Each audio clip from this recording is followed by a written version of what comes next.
Friends आशा करी তোমরা সবাই ভালো আছো আমিও ভালো আছি। আজকে নতুন একটা ভিডিও তোমাদের সাথে শেয়ার করছি। এখন আমি রেডি হচ্ছি, সকাল সকাল স্নান হয়ে গেছে, কিন্তু বাইরে ভীষণ বৃষ্টি। বৃষ্টির দিনে বাইরে বেরোনোটা একটু চাপ হয়, ঘরে থাকলে ভালো লাগে, কিন্তু যেহেতু মেয়ের পরীক্ষা শেষ হয়ে গেছে তাই আজকে আমার বনগাঁতে মেয়েকে নিয়ে ঘুরতে যাওয়া, তাই দুদিনের জন্যই যাব। তাই এখন রেডি হয়ে নিচ্ছি, এবং আমি যে যাচ্ছি বনগাঁয় সেটা আমার মাকে জানাইনি, গিয়ে সারপ্রাইজ দেবো, তাই মাকে ফোন করেও কিছু বলিনি। তাই এখন রেডি হচ্ছি, রেডি হয়ে বেরোবো। চলো তোমাদের সাথে সব শেয়ার করব, কোথায় যাচ্ছি, কীভাবে মাকে সারপ্রাইজ দিই। সকাল সকাল বেরিয়ে পড়েছি, এখন স্টেশন যাব। এখন বৃষ্টিটা একটু কমেছে, ছাতা নিয়েই বেরিয়েছি। সামনে রাস্তাটা পার হয়ে স্টেশনে যাওয়ার জন্য টোটো ধরবো, দেখা যাক এই ওয়েদারে পাওয়া যায় কি না।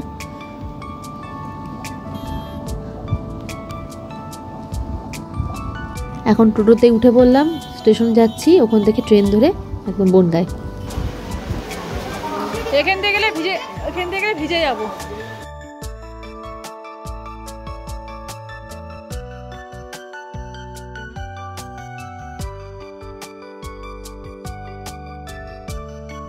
এখনই ট্রেন আসবে, এই ট্রেনে আমরা যাব, কিন্তু খুবই ভিড় ট্রেনে।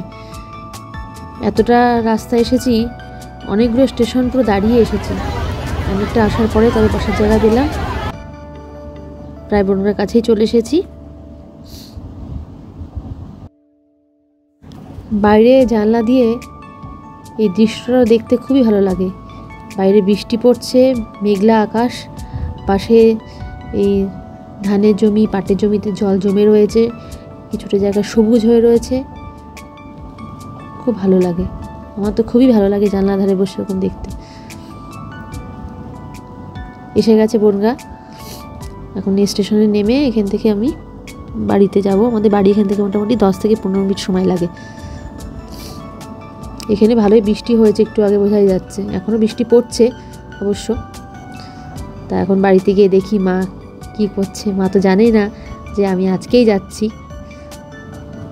চলো দেখতে পাবে মা কেমন অবাক হয়ে যায় আমাদের দেখে।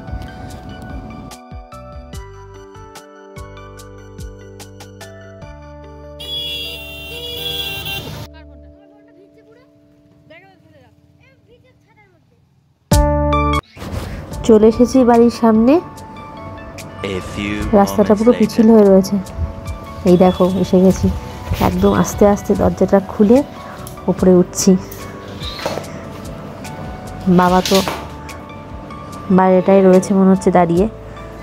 এবার দেখো কি কাণ্ডটা হয়।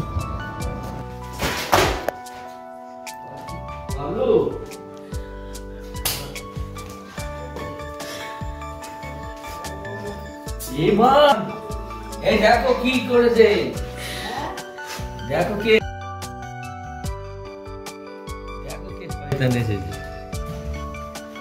আর মেয়েকে নিয়ে আসি। কালকে আসবি না, কালকে আসবি না। সারপ্রাইজটা কিরকম দিলাম বলো? পরীক্ষা শেষ, চলে এসেছি।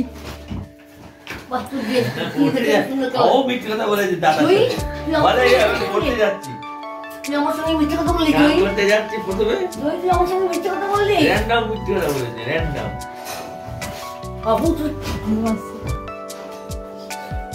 হ্যাঁ, বোকা বানিয়ে দিয়েছে, একদম বোকা, একদম বোকা। মাঝে মাঝে এরকম সারপ্রাইজ দিতে হয়। এখন বাড়িতে এসে আবার বিকালবেলা বেরিয়ে পড়েছি। অনেকক্ষণ আগে খাওয়া দাওয়া করেছি দুপুরবেলায়, তাহলে খিদেও পেয়ে গেছে। মা বললো কিছু নিয়ে এসো খাওয়ার জিনিস, আমরা তো জানি না তুমি আসবে, তাই কেনার জন্য বেরিয়েছি। তাছাড়া আমাদের বনগাঁতে ইছামতি নদীর ধারেই আমাদের বনগাঁ শহর অবস্থিত। তা 2000 সালে বন্যা অবস্থা খুবই খারাপ হয়েছিল, তোমরা অনেকেই জানো। তো এবারও নদীর জল বেড়েছে, বাঁধের জল ছাড়ার কারণে আমাদের ইছামতি নদীর জলটা অনেকটাই বেড়েছে। তা এই ইছামতি নদীর উপরে যে রায় ব্রিজ, সেই রায় ব্রিজে এখানে এসেছি জলটা একটু দেখতে। তা আমাদের বনগাঁ শহরের রাস্তার পাশে সুন্দর করে এরকম বাঁধানো এই রায় ব্রিজটা, এই ব্রিজটা সোজা গিয়ে একদম যশোর রোডে, একদম যশোর আমাদের পেট্রাপোল বর্ডারের দিকে যাচ্ছে। আর দূরে হচ্ছে আরেকটা ব্রিজ। তাই দেখো নদীর জল অন্য সময় ইছামতি নদীটা এখানে অনেকটাই সরু থাকে, কিন্তু এতটাই বৃষ্টি আর বন্যার জল যে কারণে দুকুল পুরো ছাপিয়ে যাচ্ছে। এদিকে বাড়ি পার্ক আছে একটা, ওখানে পুরো জল ঢুকে গেছে, পুরো দুপাশে জল। এরকম বৃষ্টি চললে হয়তো আরও পরিস্থিতি খারাপ হবে।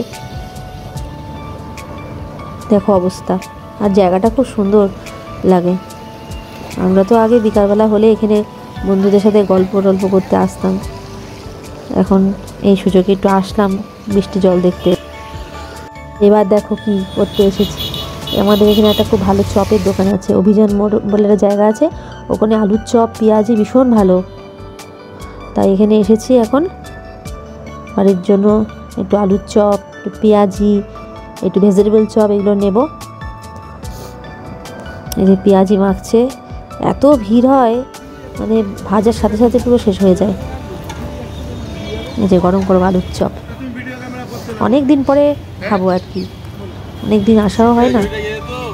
আর চারিদিকে এত জল বেড়েছে, ভয়ও লাগছে যে আবার যদি আগের মতন হয়।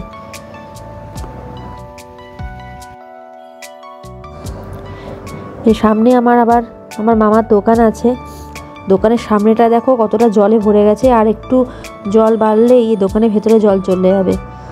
আমার মামার এখানে গিফটের খেলনার দোকান আছে, পাইকারি দোকান। এই দেখো পাশেই নদী, এই নদীর জল পুরো এদিকে চলে এসেছে।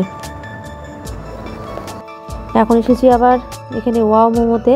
মেয়ের আবার একটু আবদার যে ও বার্গার খাবে, ফোন করে বললো যে না আমি চপ খাবো না, বার্গার খাবো। আর ঠিক আছে চলো, আজকে এসছে মামা বাড়িতে একটু আনন্দে আছে, তাই বৃষ্টির মধ্যে হলেও এখানে আবার আসলাম ঘুরে।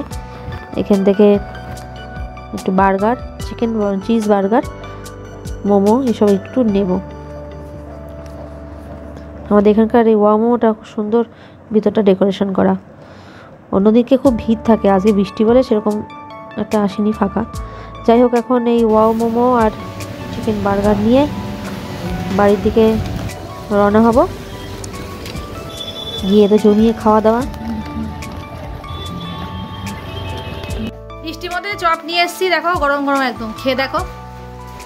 একদম সুন্দর চপটা, একদম ভালো। আজকে এত কষ্ট করে এই বৃষ্টির মধ্যে এসে আবার চপ খাচ্ছিস, ভাবতেই তো পারছি না। সারপ্রাইজটা তো ভালোই দিলাম। সত্যি আমাদের এই বার্গারটা খেয়ে নে, খেটে নিয়ে তারপরে পড়তে বসবি। পড়তে বসবে? হ্যাঁ, পড়তে তো হবেই। বেড়াতে এসছি একদিন বৃষ্টির মধ্যে আবার পড়তে বসবে। ঠিক আছে, আজকে ভিডিওটা এই পর্যন্ত। তোমাদের ভালো লাগলে তোমরা লাইক করো ভিডিওটা। আজকে ভিডিওটা এখানে শেষ করছি।